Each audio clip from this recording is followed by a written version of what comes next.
Lekker jongens! Ja, dit is geweldig, hè? Je moet het even op inwerken letten, want dit is historie, hè? Eerste klas. Dus, ja, daar heb ik niet wat voor. Weet je wat te berekenen? Nee, absoluut niet. En zeker om die 4 waar je favoriet. We gaan als team ervoor vochten. En dat houden we met glans dingen, dat wilskracht. Ja, doe maar water. Ja, doe kruis niet. Doe niet maar water.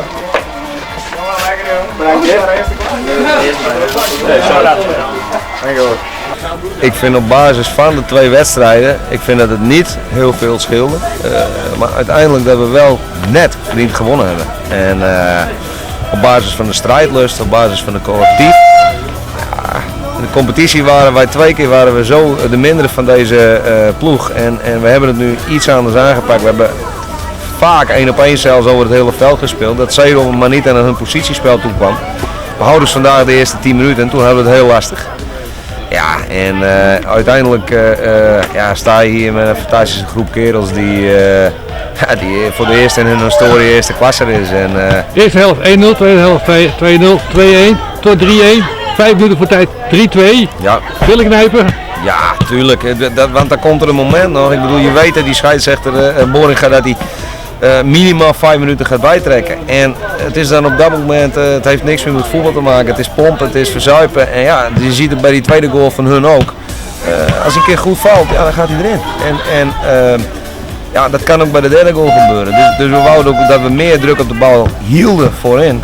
Dat ging heel moeizaam, alleen uiteindelijk, nogmaals, ik vind dat we hem terecht hebben gewonnen over 2 wedstrijden. Ja. En dan met name ook de eerste wedstrijd in Harlingen, waar we deze basis gelegd hebben. Ja.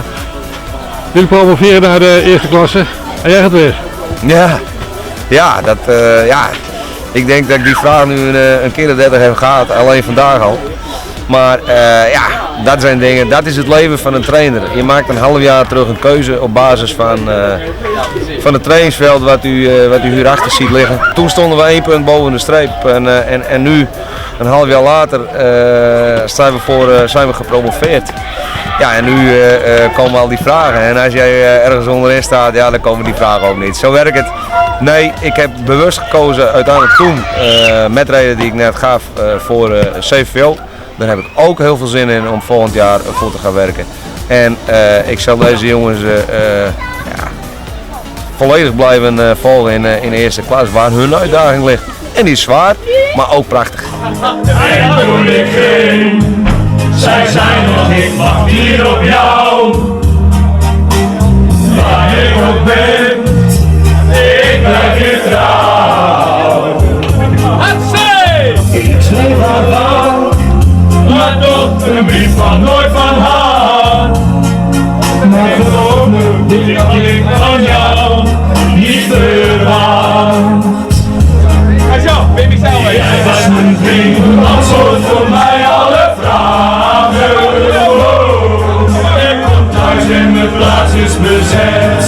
Ik herkende meteen de ring die hij draagt, die heeft zij aan mij ooit gegeven.